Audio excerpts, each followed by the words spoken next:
I knew I was done for the moment I saw two of Maddox's pack standing at my back entrance, smiling like they were already reading my will. They were propped against the damp brick wall like it belonged to them, boots spread on wet asphalt, smoke curling lazily from a cheap cigarette. Neon from the hollow lights sign bled over their jackets, turning black leather into poisonous pink and electric blue. It should have looked tacky. It looked like a warning. I froze in the doorway with one hand still on the metal bar, letting the cool night air slide over the back of my neck. My instincts yelled danger. My pride yawned and asked if we were really going to do this in front of the trash. Okay, Jasper. Breathe. Don't flinch. Rule number 1. Never let wolves see you bleed, even metaphorically. Evening, boys, I called, leaning one shoulder against the frame like I had all the time in the world. If you're here for the 2-for-1 cocktails, that's the front entrance. This is staff only. No VIP passes for creeps. The taller one, the one with the pale scar running along his throat, turned his head slowly. His smile widened a notch.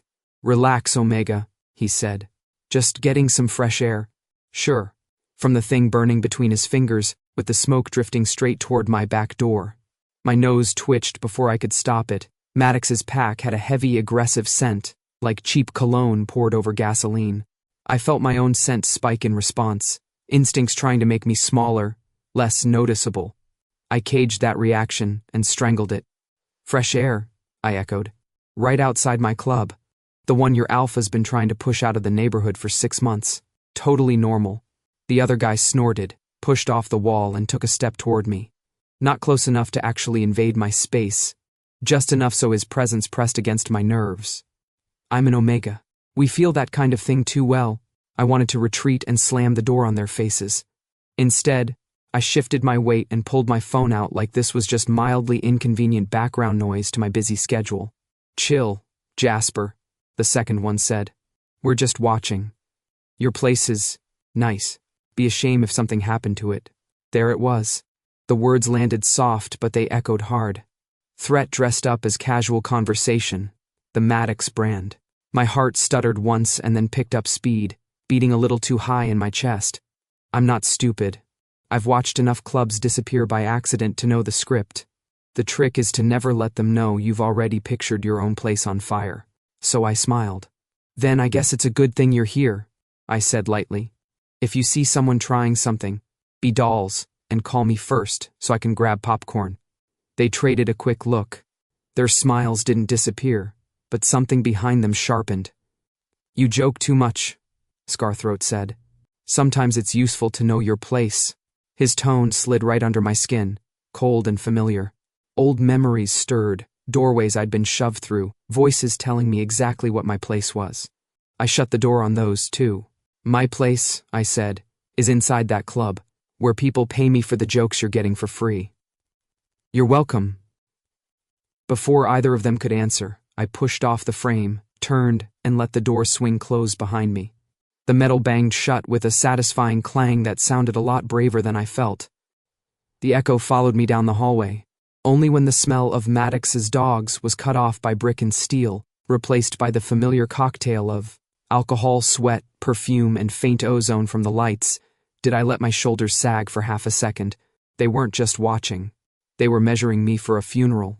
I blew out a slow breath, forced my spine straight, and pulled my phone back out. My palm was a little damp. I wiped it on my black trousers and headed for the stairs. Jokes are great. Jokes keep you alive. But jokes don't put out fires. Time to hire someone who does. The SafeMate office smelled like glass, money, and alphas who thought they were the sharpest teeth in the city and had the contract numbers to prove it. Minimalist lobby, white walls, dark floor, soft lighting that made everything look expensive. No clutter, no personality. It felt like walking into a contract. Neat, efficient, slightly suffocating. Under it all floated a faint, controlled alpha scent. Clean, layered, professionally tamped down. Nothing wild, nothing messy. Like someone had ironed the animal out of the air. The woman at the reception desk looked up as I approached. Beta. Neutral, crisp scent, professional smile. Good evening. SafeMate, she said. Do you have an appointment? I have a problem, I said, propping my elbows on the edge of the desk. And very annoying neighbors. Her smile tilted a little, just enough to say she'd heard that one before. Would you like to register as a client? We offer several levels of... I want a bodyguard, I cut in. An alpha. The coldest, most heartless one you've got. Top tier. Maximum package. Personal hell upgrade if that's a thing. She blinked once. Didn't laugh. Impressive. We don't have a package by that name, she said politely. But we do offer premium-level personal protection with 24/7 coverage. I can call a coordinator. Call whoever you need, I said, as long as they send someone reliable, and preferably someone who doesn't try to fix my personality. Her fingers danced over the keyboard. Then she pressed a button on the console. Coordinator Alvarez, we have a potential premium client, she said. Omega, club business, potential conflict with a pack. Nice and concise. My stomach did a small, reluctant twist at the word Omega. I knew what I was signing up for the moment I stepped in here. Filed neatly under needs protection. I hated it. I also liked my club not burned to the ground. A few minutes later, a man in a perfectly tailored suit came out of the glass corridor. Alpha, but with the same muted, professional scent. Coordinator, not muscle. Mr. Hale? He asked, glancing at a tablet. Jasper Hale? Guilty, I said, straightening, and impressed you pronounced it right on the first try. He allowed himself half a second of a smile, more in his eyes than his mouth. I'm Alvarez. Please, come with me and tell me what happened. We stepped into a small conference room with glass walls. I chose the seat facing the door. I don't like glass at my back. Occupational hazard. I gave him the highlights. Maddox, wannabe king of the neighboring district. His guys at my back door tonight. Rumors about him wanting to clean up the area, starting with me. My lack of interest in dying tragically under club debris. I kept my tone light, tossed in a couple of jokes, made it sound like a mildly annoying business. Inconvenience instead of what it really was, a hand closing around my throat in slow motion. Alvarez listened without interrupting, tapping notes into his tablet. No judging, no pity, just data. When I finished, he nodded. You don't want temporary cover, he said. You want constant personal protection. I want someone, I corrected, who can look at Maddox's guys and make them suddenly remember they left the stove on at home. He considered that.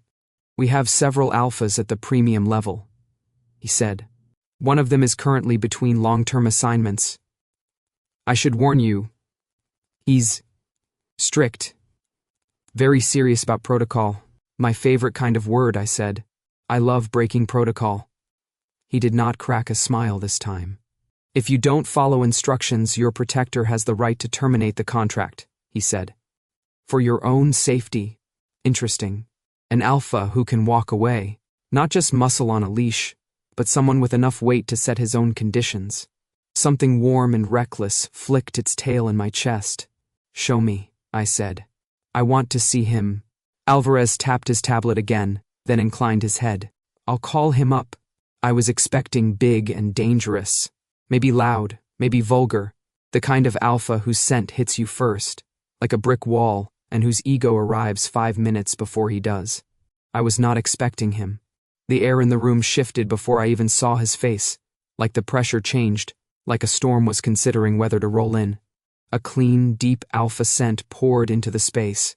Not harsh, not showy, just solid, present, like a hand on the back of your neck that didn't have to squeeze to remind you it was there.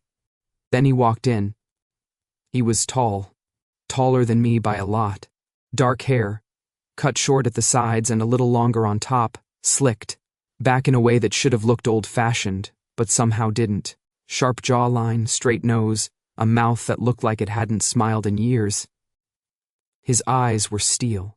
Not gray, not blue, steel.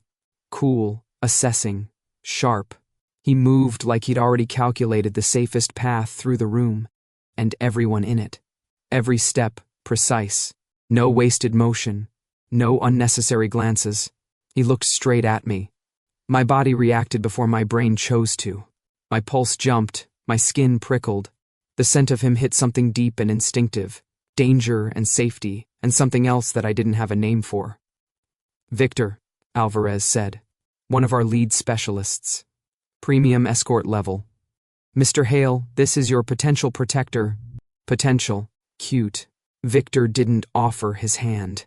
He stopped a couple steps away from the table and tipped his head the slightest bit, like he was taking a closer look at a questionable purchase. His gaze moved from my hair, down my face, to the open collar of my black shirt, to my hands on the table, then back to my eyes. He didn't leer. He didn't look impressed. He just catalogued. Fine. Two can play. Hi, I said, leaning back in my chair, trying to look like I wasn't sitting in the middle of a quiet hurricane. So you're the famous premium option? The corner of his mouth twitched down. Not up. Down. I'm not an option, he said, voice low even, and about 5 degrees too cold. I'm a security protocol. If you're expecting entertainment, you came to the wrong place. Sharp. Cold. Absolutely my type. Relax, I said with a grin. I just wanted to meet the guy who's going to be saving my life. Jasper Hale, owner of the club you'll be protecting from bored criminals. If the contract is signed, he said calmly. Our eyes caught and held. The tension in the air thickened, part challenge, part something else entirely. I didn't look away. Silence stretched. I broke it before it could swallow us both. So, Victor, I said, quick question. Do you ever smile, or is your package strictly limited to scary stare and judgmental exhale? His jaw tightened by a fraction.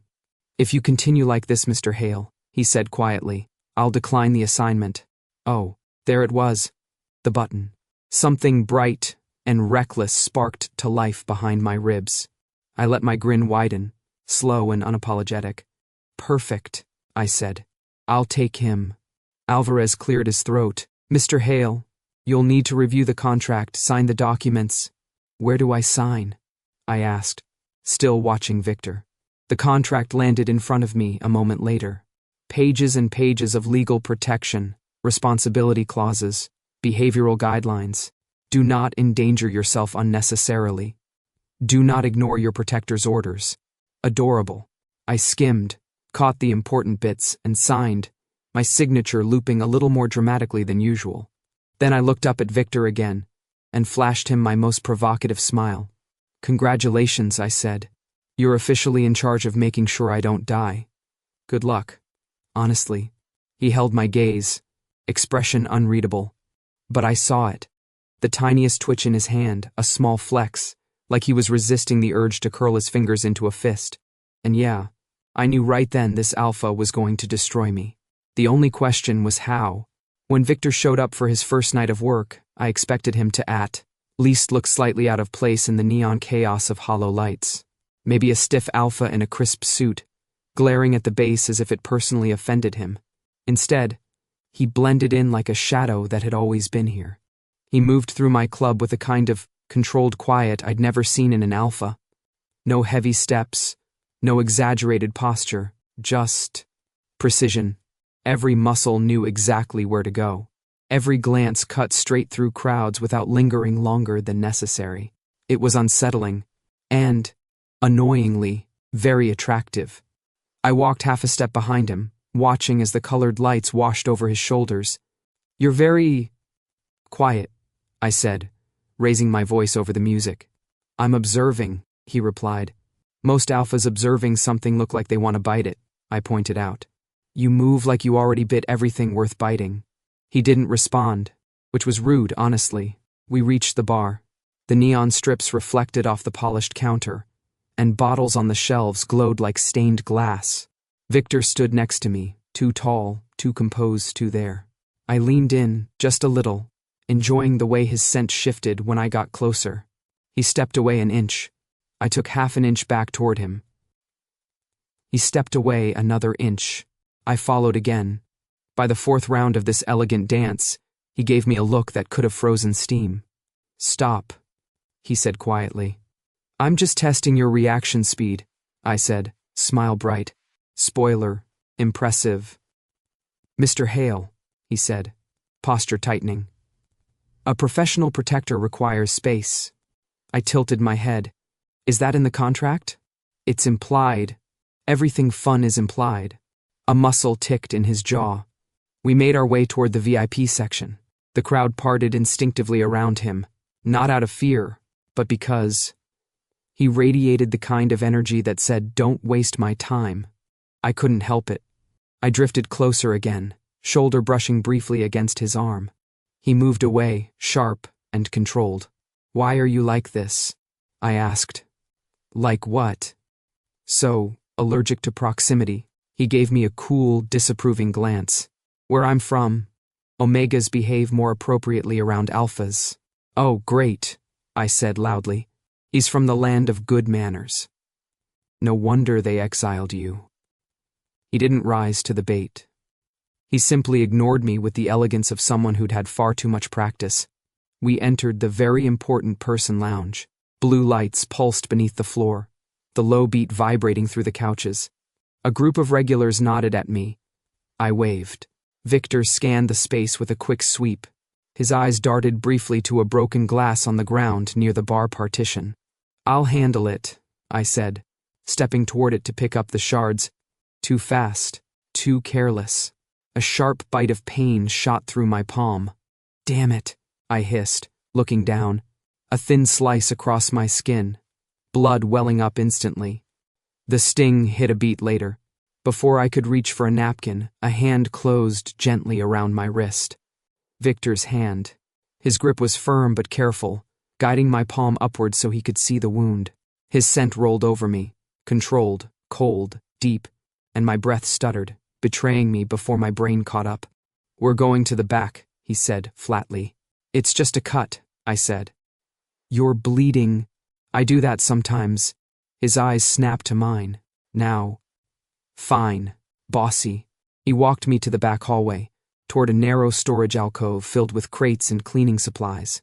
The fluorescent bulb overhead flickered, casting a faint hum across the cramped space. He let go only to find a first aid kit. When he took my hand again, his fingers were unexpectedly warm, steady as he cleaned the wound. Too steady. "Does this hurt?" he asked quietly. "No," I said. "Then, because honesty is apparently my tragic flaw, not as much as your attitude." His thumb grazed the edge of my palm as he applied antiseptic. It shouldn't have felt like anything, but it did. A small spark pulsed up my arm, subtle but impossible to ignore. And when he wrapped the bandage around my hand, his breathing hitched, very faintly, barely noticeable. But I noticed. "Victor," I said softly, "are you okay?"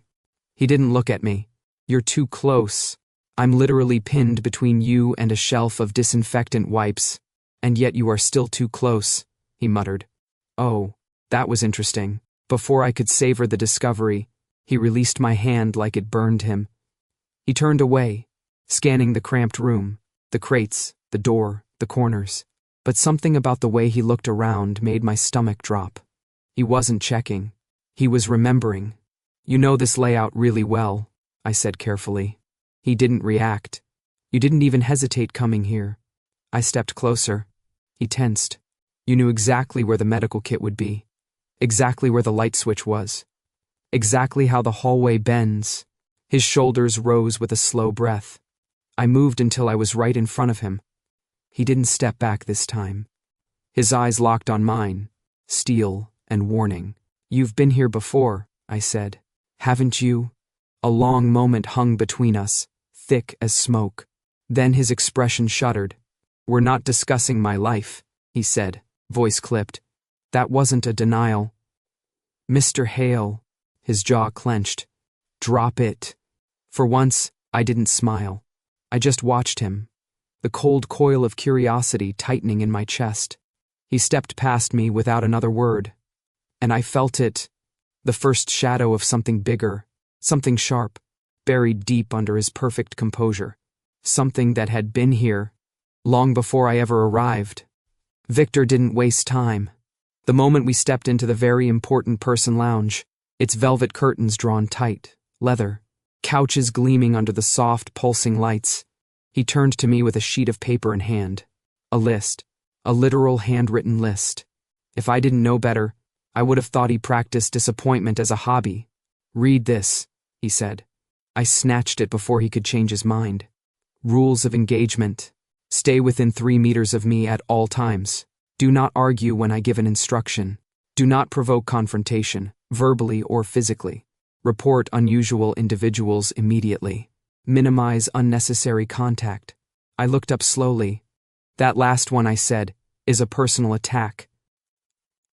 Victor stared at me the way accountants stare at people who say I'll pay an exposure. "This is for your safety." "It's for your blood pressure," I corrected, waving the paper. "And relax. I'll follow your rules." I folded the list neatly, stuck it into my back pocket, and then, on pure instinct, walked 5 meters away. Victor's head snapped toward me so fast he could have pulled a muscle. "1," he said sharply. I grinned and wandered another step, just to feel the way his scent stiffened behind me. "2," he warned. "Just testing the radius," I called over my shoulder. He closed the distance in 3 silent strides and landed a hand on my shoulder, a warm, heavy, absolutely alpha hand that sent a jolt through me. "Stay. Within range." I lifted my hands in surrender. Fine. See? Totally obedient. 10 seconds later, I argued with him about whether he should stand on the left or right of me. 2 minutes after that, I mouthed off to a guy in the lounge who said my drink looked too pink for a man, and 30 seconds after that, I accidentally bumped into a muscle-bound idiot who took my polite "excuse me" as an invitation to grab my wrist. Which, okay, technically counted as provoking. 3 meters away, Victor exhaled like he'd cursed the heavens personally. Then he stalked toward me. But he didn't get there first. The guy put his hand on my waist, trying to move me against the wall. The pressure of his scent, alpha, heavy with cheap confidence, slammed into me. My stomach twisted. Not fear. Instinct. "Don't touch me," I said, keeping my tone steady. He smirked. "Don't be shy." And then everything happened at once. A hand, Victor's hand, closed over the guy's wrist so fast it was a blur. The snap of movement echoed through the entire lounge. The intruder gasped, almost dropping to his knees from the force. Victor's other arm came between us like a shield, pushing me gently but firmly behind him. His scent changed instantly. Gone was the muted, disciplined cold. In its place exploded something sharp, hot, territorial. My breath caught. The room went quiet. Victor leaned in close to the man's ear. "Release him," he said in a voice that wasn't even loud. It didn't need to be. Every alpha in 100-foot radius felt the promise in it. The hand on my waist vanished. Victor shoved the guy back, not playfully, not politely, just enough to show exactly how many bones he could break if he wanted. The man stumbled, stared, backed off. Fast. Victor didn't chase him. Instead, he turned toward me. I'd never been looked at like that. His eyes were no longer steel. They were something forged inside steel. Too bright. Too intense. "Are you hurt?" he asked. "No," I whispered. My voice wasn't cooperating. Just mildly bullied. Emotionally, he exhaled, long and slow. His scent settled in waves around me, protective, furious, unmistakably alpha. It hit something in my chest so fast I had to swallow. "You disobeyed all 3 rules," he said tightly. "Technically only 2, I said. The third one was more of a..." His hand jerked, a tiny tremble, barely visible, but I saw it. His fingers flexed once, then curled into a fist so tight I could hear the leather of his glove strain. "You're shaking," I said quietly. He froze. Every muscle in his body went still, as if I'd touched a live wire. "Jasper," he said through his teeth, "I need a moment to..." He stepped back from me so fast it felt like someone cut a thread between us. "To re-establish control." His scent pulled inward, folding into itself like someone slamming a door. "I'll be back," he said, already turning. "Victor, wait." He didn't wait. He strode toward the exit of the lounge, shoulders rigid, posture nearly perfect except for that one telltale tremor in his hand. My breath hitched in my throat. I'd seen alphas lose control before. Rage, dominance, violence, all the worst possible versions. But this wasn't that. This was someone desperately holding himself together. Because of me, a swirl of heat and guilt twisted low in my stomach. I'd teased him, pushed him, crowded him, and maybe, just maybe, I'd poked a wound I didn't even know existed. For the first time since hiring him, something flickered up my spine that wasn't humor or bravado. Worry. I started toward the exit, pulse tripping over itself. "Victor," I called, but he was already gone. The club was unrecognizable without its neon heartbeat. No lights, no bass, no crowd, just the hollow shell of hollow lights, drenched in shadows, and the faint hum of the cooling system powering down for the night. Victor and I walked through the empty space together, the echo of our steps bouncing off walls that felt bigger and darker than usual. My nerves prickled with a quiet alertness I didn't like to acknowledge. It should have been just another night shift. But the air was different. Victor was different. He moved beside me silently, even more contained than his usual self. He wasn't looking around the club. He wasn't scanning for exits or threats, like any normal bodyguard would. He was avoiding looking at specific walls, specific corners, specific doors, and that unsettled me more than any stranger standing outside my back entrance. "You're quiet," I said, breaking the silence. My voice echoed a little too loudly in the dark. "I'm working," Victor answered. "You're always working," I said. "But this is different. You don't usually pretend the furniture doesn't exist." He didn't respond. We passed the old storeroom door, one of the places he'd walked straight to earlier without hesitation. His eyes slid past it like sliding away from a cliff edge. My heartbeat jumped. I didn't know why. Maybe because someone being silent is one thing. Someone choosing silence is another. We kept walking through the club, deeper into the unlit spaces. I tried to keep the tone light. "You know," I said, "most people don't enjoy walking around dark clubs at night, but you seem to know where every table leg is even without lights. Should I be jealous of your night vision?" Victor finally looked at me, but the expression wasn't amusement. It was guarded. "Stay close," he said. "It's safer in the center of the room." "That's not an answer," I pointed out. "You don't need an answer," he replied. There it was, the wall he tried so hard to keep standing. I opened my mouth to push further, but heard something. A soft shift, like a shoe brushing against concrete. Victor heard it too. He reacted instantly, one arm snapping in front of me, pushing me behind him as he dropped into a stance I'd never seen from him. Low, lethal, instinctive. "What?" I whispered. He lifted a finger without looking back. Quiet. 3 silhouettes detached from the shadows near the back hallway. I recognized 2 from Maddox's pack. Not good. The third was larger, heavier in build, moving with the confidence of someone who'd broken a few ribs in his lifetime. "Omega's got himself a puppy," the third man said with a nasty laugh. "Nice."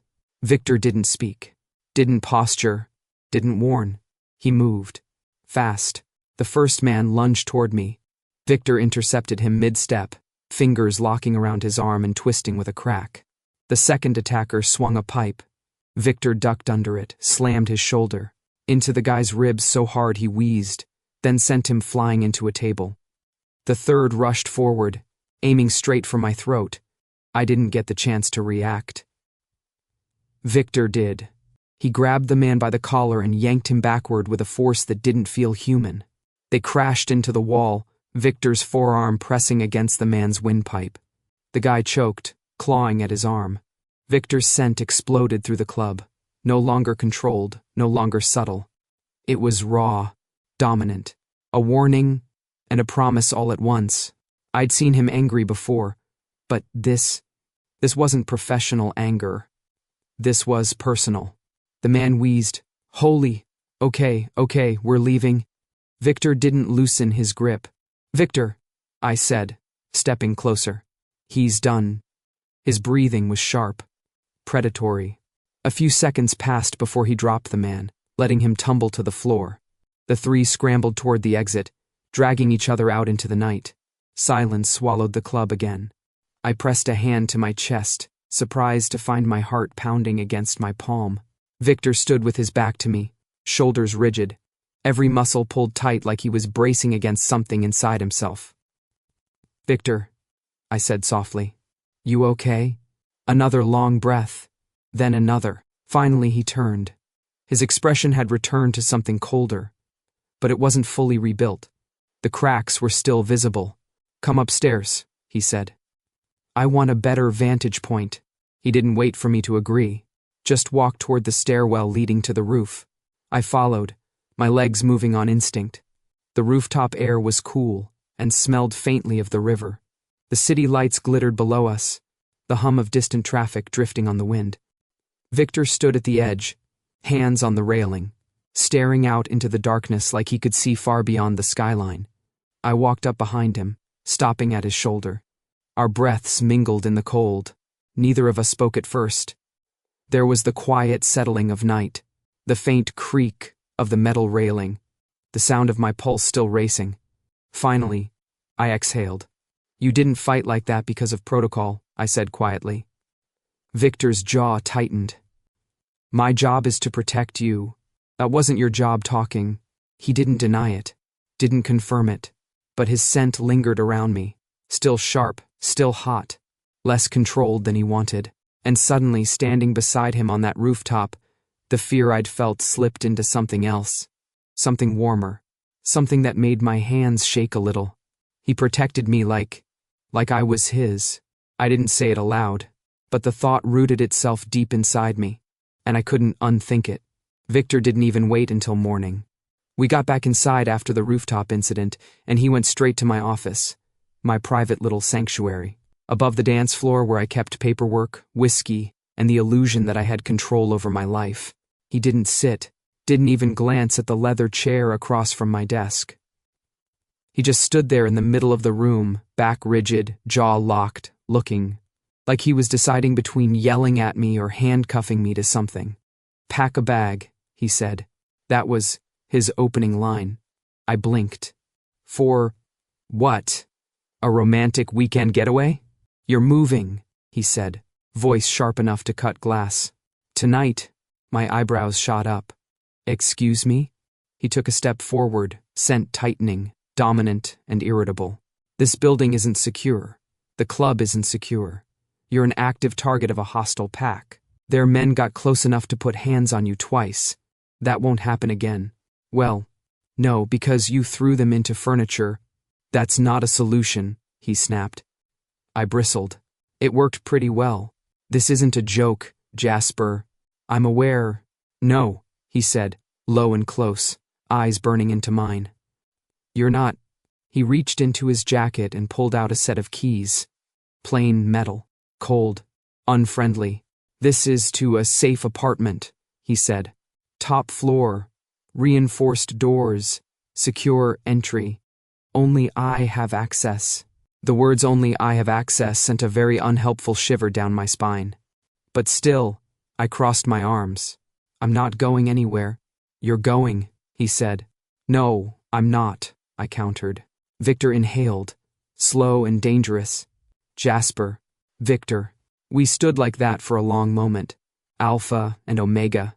Stubborn idiot and stubborn professional. He broke first. "This club isn't worth your life," he said, voice vibrating with something I hadn't heard before. Not anger, not duty, fear. That startled me so much I almost stepped back. "This club," I said quietly, "is my life." He shook his head. "You can't run a business if you're dead. You can't protect me if I'm not here." "You'd be alive," he shot back. "And I'd be hiding. What's the point of living if everything I built burns down because I wasn't there to defend it?" His eyes flashed. "My priority is you, not this place. And my priority is this place." I yelled. My voice bounced off the walls. Victor flinched, barely, but I caught it. He stepped closer, lowering his voice. "I am trying to keep you alive, and I'm trying to keep myself from becoming a ghost." I shot back. "This club is the only thing I have." "Not true," he said sharply. I froze. He froze. Something electric passed between us. I swallowed. "Victor," but he cut me off before I could speak. "I won't let the same thing happen to you that happened to..." He stopped. Abruptly, like someone grabbed his throat from inside. His jaw clicked shut, his shoulders stiffened. His breath shortened. There it was, a crack in the armor. I stepped closer, heart hammering. That happened to who? He looked away. Victor, I pushed gently. You were about to say, enough, he said, voice flat and closed and final. No, I insisted, softer this time. I saw your face. That wasn't just professional concern, that was personal. His eyes snapped back to mine, sharp as knives. You don't get to dissect my life, he said. Not for curiosity, not for leverage, not for anything. I went still. He had never used that tone with me. Not cold, not irritated, but wounded, like I'd stepped directly on something that hurt. Okay, I said quietly. But you can't expect me not to notice when you almost say something like that. Victor exhaled through his nose, clipped and ragged. Drop it. I can't. You will. He turned away, shoulders high and rigid as steel beams, and reached for the office door. Victor. He didn't look back. He just walked out. Fast. Hard. Like he needed distance more than air. The door slammed behind him. For a long moment, I stood in silence, staring at the spot where he had been. My heartbeat was too loud in the quiet room. I pressed my palms to my temples and cursed under my breath. Something was wrong. Not just with Maddox, not just with the constant danger. With Victor. He hadn't just been defending me. He had been reacting. And not like a hired protector, like someone who had already lost too much. I sat down slowly, fingers drumming against the desk. There were too many coincidences. The way he knew the layout. The way he never looked at certain walls. The way his scent changed when someone touched me here. The way he nearly said the same thing that happened to who? To someone from here? My pulse skipped. When I first bought Hollow Lights, I dug through old ownership documents. Saw the debts. The collapse of the previous pack. The bankruptcy filings. A name tucked away in legal paperwork. A surname I had recognized the moment Alvarez said Victor. I hadn't told him that. Not yet. But now the truth was pressing hard at the back of my mind. This club wasn't just part of Victor's past. It was the wreckage he'd walked away from. And he'd chosen to come back. To protect me. Or to protect what little remained. I leaned back in my chair, staring at the door he'd slammed. And for the first time, I realized Victor's fight wasn't only with Maddox. It was with ghosts I hadn't even begun to understand. The attack happened so fast it felt like the club itself flinched.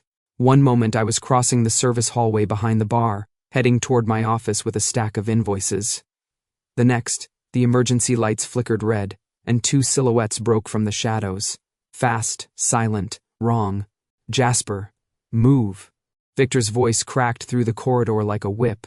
A hand grabbed my arm, yanking me back just as something metal slammed into the wall where my head had been. The attackers didn't shout. They didn't posture. They came with intent. Kill intent. Victor shoved me behind him and met the first man head-on.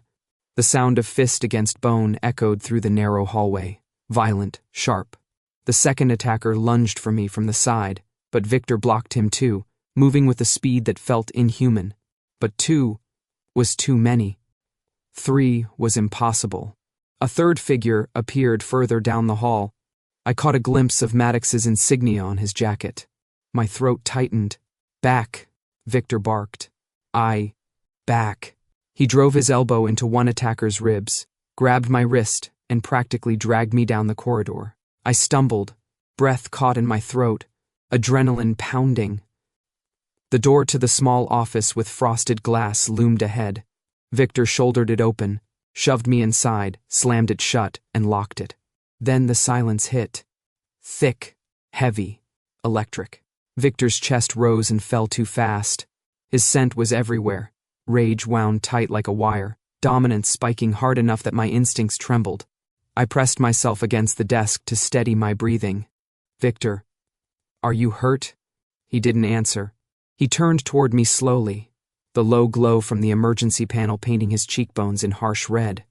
You're hiding something, he said. Not asked, stated. My stomach dropped.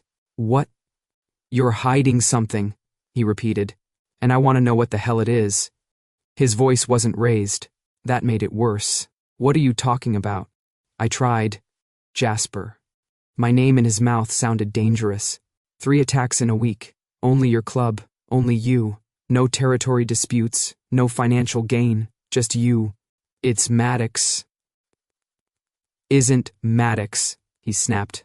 He paced once, twice, then planted his hand on the frosted glass, fingers splayed, breath shaking with something he couldn't let out.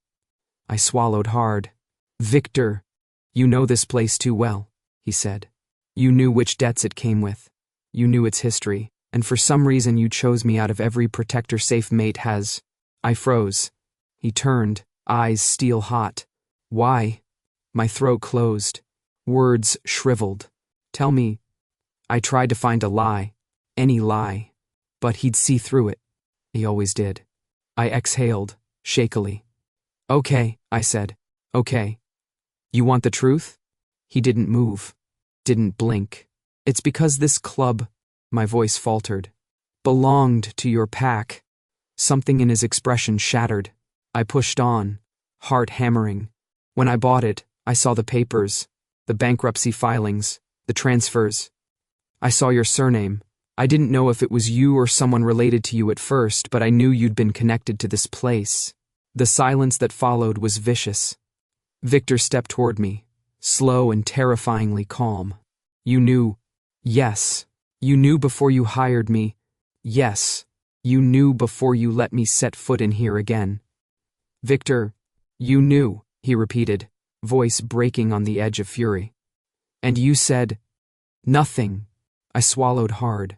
I didn't know how to tell you. You didn't know. His laugh was quiet and sharp, like broken glass. You had weeks. I was trying to figure out how to what? He snapped. How to manipulate me. How to make me stay. How to see if I'd fall apart walking through the ruins of my old life. Victor, that's not. You hired me because of this place. Yes, I whispered. Because it mattered to you. His eyes flashed. And you used that. No. I stepped closer before I could stop myself. I hired you because Maddox was circling me like a vulture, and I didn't trust anyone else to protect what was left of this place. I thought. My voice cracked. I thought you deserved to see it alive again. His breath hitched. That small sound hurt more than any shout. I thought, I said quietly, that if someone had taken everything from me, I would want a chance to take something back. Emotion flickered over his face. Pain, confusion, betrayal. A storm under skin. Jasper, he said hoarsely. Did you play me? All these days? All these nights? His voice wasn't angry now. It was wounded. That broke something in me. No, I said. And for once I didn't use humor. I didn't play you. I didn't trick you. I didn't use you. I just wanted you to understand why this place matters. Why I matter. Why you matter. The last words slipped out before I could stop them. Victor's fingers curled slowly, trembling at the ends. Don't, he said softly. Don't say things you don't mean. I mean all of it, I whispered. He closed his eyes. For a beat, just one. I thought he'd say something back. Then he stepped away. 1 step. 2. 3. He reached the door, unlocked it, and pulled it open. Victor. Wait. He didn't look back. He didn't shout. He didn't slam the door. He just left. Quietly. And somehow, that hurt more than anything Maddox's pack could ever do. The club after closing felt colder than usual. No music, no lights, no drunk laughter vibrating through the floors. Just the soft hum of refrigeration units and the faint echo of my own footsteps. I walked through the empty space, spotting Victor near the bar, checking the locks with military precision. He didn't look at me. He hadn't looked at me properly since the confession in the frosted glass office. Victor, I said softly. Nothing. I tried again, stepping closer. About earlier. We're working, he said, voice flat, clipped. Not talking. The words hit harder than a punch. I didn't want to hurt you, I said. I wasn't trying to. Jasper. He finally turned his head, eyes sharp, cold, unreadable. Drop it. I swallowed. You won't even hear me out? No, he said. Not tonight. His tone carried a finality that pulled at something deep in me, but I forced myself to keep trying. I'm sorry, I whispered. I should have told you. I messed up. A muscle moved in his jaw. You should go home. I thought you wanted me in the safe apartment. I don't want you anywhere near me right now. That one sliced me open. I opened my mouth, maybe to argue, maybe to apologize again, when the back door rattled. Hard. Victor's head snapped toward it. Another rattle, then a violent slam. We're not open, I called, even though my voice shook. Something hit the door again. Heavy, deliberate, not a drunk customer. Inside, Victor hissed, grabbing my arm. I'm already... Move. He yanked me behind the bar just as the door burst open. 3 men spilled inside, Maddox's pack members, by scent and posture. Not just watching this time. Hunting. Victor shoved me toward the storage corridor. Stay behind me and run when I say, Victor, run. But I couldn't stay behind him, not fully. When the first man rushed Victor with a broken bottle, I shouted a warning. When the second lunged for me, I dodged but stumbled backward. When the third moved like he meant to grab me, Victor snapped. He moved with a speed that blurred, grabbing the attacker by the collar and slamming him into a shelf hard enough that glass rattled. The scent coming off him was nothing like protocol. It was pack. It was fury. It was mine. The other 2 circled us. Victor stepped between them and me, positioning his body as though I were something precious, something he couldn't, wouldn't, shouldn't lose again. Don't touch him, Victor growled. I'd never heard him growl before. The men hesitated, then lunged at once. Victor met them with a violence that wasn't clean or trained. This was deeper, instinctive. A punch to the jaw, a knee to the ribs, a snap of the arm that made one of them cry out. But they were too many. One grabbed my shirt and yanked me sideways. I hit the concrete hard, vision swimming. Jasper. Victor tore the man off me, slammed him into the wall, and didn't let go until the guy slid down unconscious. The last remaining attacker fled through the back door. Victor didn't chase him. He was too busy getting to me. Up, he said, voice rougher than I'd ever heard. He pulled me to my feet. We need cover. He half dragged, half led me down the hall and shoved open the nearest door. An old supply closet. We barely fit inside among mops, crates, and shadows. Victor shut the door quietly, locking it from the inside. Darkness swallowed us. Only our breaths filled the tiny space. Mine shaky, his sharp and heavy. My back hit the wall. Victor remained inches in front of me, one hand braced near my waist, the other still trembling from the fight. Are you hurt? He asked, voice low. No, I whispered. Just winded. He exhaled shakily. Good. The words sounded like a prayer. I told you to stay behind me, he said. Still too close. And I told you I'm not great at that. This isn't a joke. Nothing about this feels like a joke. Silence stretched. Thick. Hot. Almost unbearable in the tiny space. I realized only then that I was shaking. Not from the fall, but from the adrenaline and the fear still clawing at my ribs. Victor noticed. He leaned in, until I could feel the warmth of him along my entire front. His hand came up, hovering for a moment like he wasn't sure he was allowed. Then he rested it on my shoulder. Firm, warm, grounding. Breathe, he murmured. I did, or tried. My chest rose unevenly, caught, rose again. His scent wrapped around me, clean, sharp, undeniably alpha, and yet soft. At the edges, like he was desperately trying not to overwhelm me. It's okay, he said quietly. You're safe. I closed my eyes. I shouldn't have leaned into his touch. I shouldn't have felt relief like this. I shouldn't have felt anything like this, but I did. You don't have to. My voice shook. You don't have to comfort me. Another long breath. His fingers tightened. You're shaking. he said softly. Of course I do. Something hot and dangerous curled low in my stomach, fear melting into something else. Something warm. Something that made my skin hum. We stayed like that, pressed together in the dark, our breaths mingling. The small room filled with the quiet thunder of our heartbeats. Outside, footsteps ran past. More pack members searching. Inside, the world narrowed to Victor's hand on my shoulder, his chest, rising inches from mine, his scent wrapping around me like a promise. It hit me then, in the dark.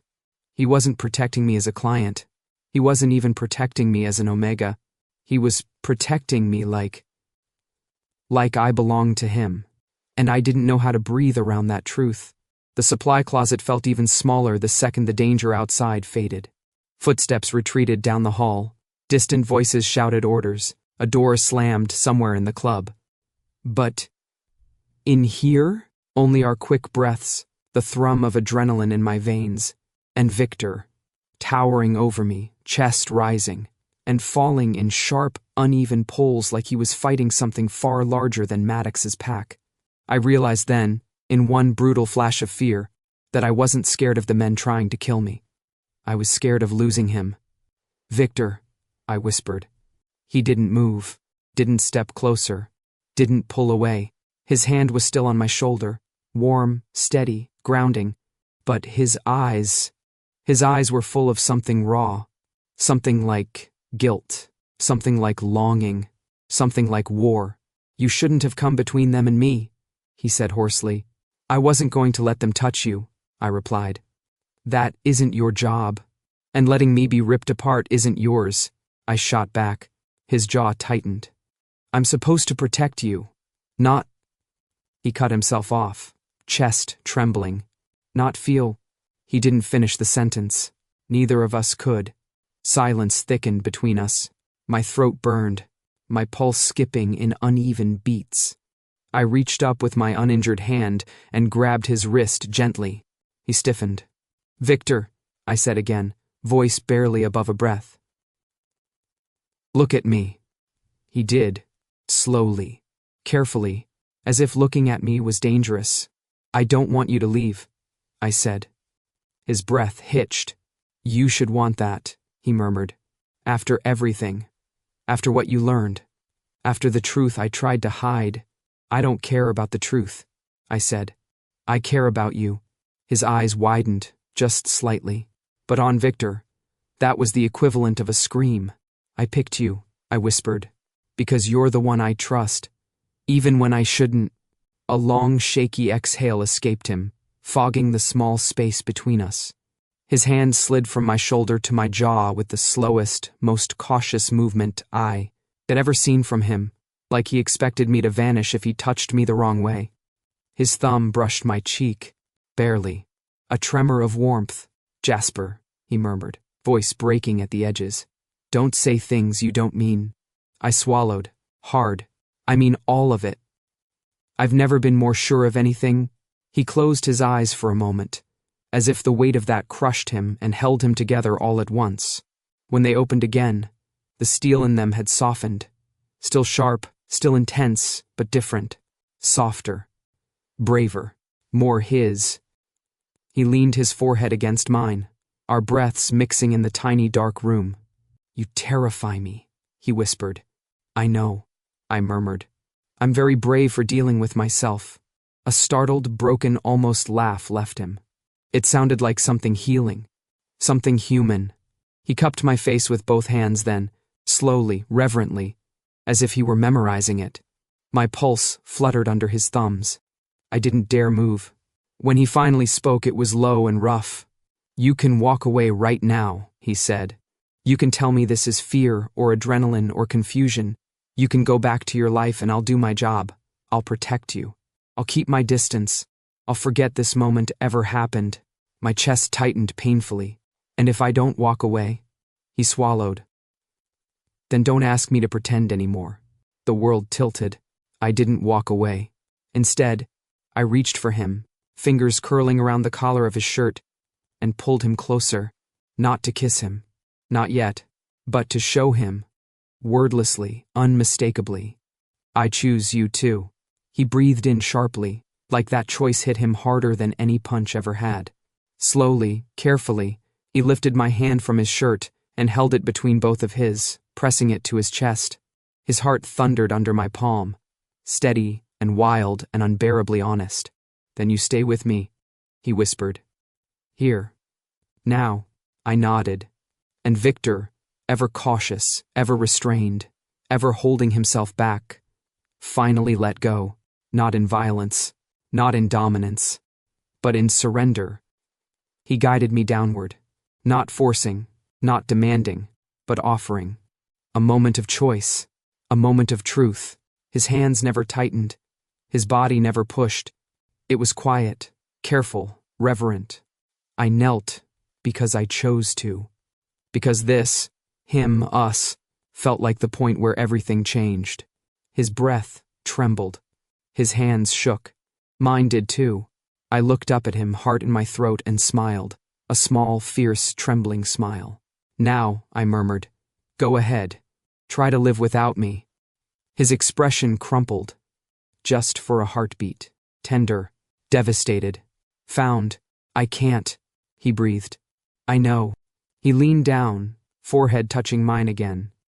And in that tiny dark room, with chaos outside and truth between us, Victor didn't walk away. He stayed. He chose me right back. Morning looks strange on a nightclub. The neon is off, the bar wiped down, the air scrubbed clean of sweat and perfume.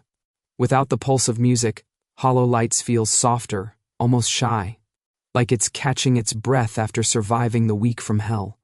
I stand in the middle of the empty dance floor, hands in my pockets, watching sunlight creep through the high windows. The place looks peaceful, safe. Victor steps beside me, his presence familiar now in a way that makes something warm settle in my chest. Maddox's pack won't bother you again, he says. Their leadership's fractured. They're pulling back from this district. Good. I exhale. Because I was running out of furniture for you to throw them into. A faint twitch appears at the corner of his mouth. Victor's version of a full-body laugh. And, SafeMate? I ask carefully. Did they give you hell for the, enthusiastic way you handled the last few assignments? They gave me forms, Victor says darkly. A great many forms. I grin. Bet they loved that. His expression doesn't change, but the silence feels different. Softer, warmer. Then he hands me a document. I glance down. A resignation letter. Victor? I'm done with SafeMate, he says simply. I put in my notice this morning. My stomach flips. Wait, you quit? Just like that? I thought about it for several nights, he answers. This is the correct decision. I blink at him, speechless for once in my life. Are you sure? I mean, think about this carefully. I'm loud, chaotic, very bad at instructions, incredibly annoying on Tuesdays. Only Tuesdays? He murmurs. You know what I mean, I groan. He steps closer, just enough that I feel his warmth along my arm. I have seen worse, he says. My throat does something embarrassing. That's not the comforting statement you think it is. It wasn't intended to be comforting. Oh my God. His hand finds mine anyway. Not pulling. Just holding. And the last pieces of fear inside me loosen. We leave the dance floor and walk toward the entrance. The club feels like ours now. Not just mine. Not just a place he protects. But something built from both our scars. We step outside into the cool morning air. Victor locks the door behind us, then gives me a look over his shoulder. New rule, he says. I groan. You and your rules, Victor. You sleep 6 hours minimum, he announces. I stop dead. Excuse me? You've been averaging 3. That is unacceptable. Says who? Says me. That's not how democracy works. This is not a democracy, he says calmly. I gape at him. You can't just legislate my sleep schedule. He starts walking. I follow, ranting. Victor, I swear, if you try to set a bedtime, I will. He glances at me, faint amusement in his eyes. Will what? I lose my train of thought.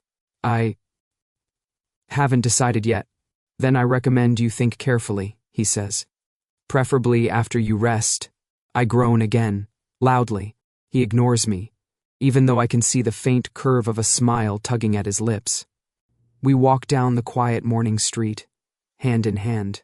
No danger at our backs, no threats around the corner, just the gentle, steady rhythm of our footsteps. My apartment is only a few blocks away. Cozy, sunlit, a place where Victor now leaves his jacket on the chair and his coffee mug on the counter, like he always belonged there. He doesn't speak as we walk. He doesn't need to. And in the quiet, in the sunshine, in the warm pressure of his fingers wrapped around mine, a thought settles deep in my chest. He came here to protect me, but he stayed because he chose me.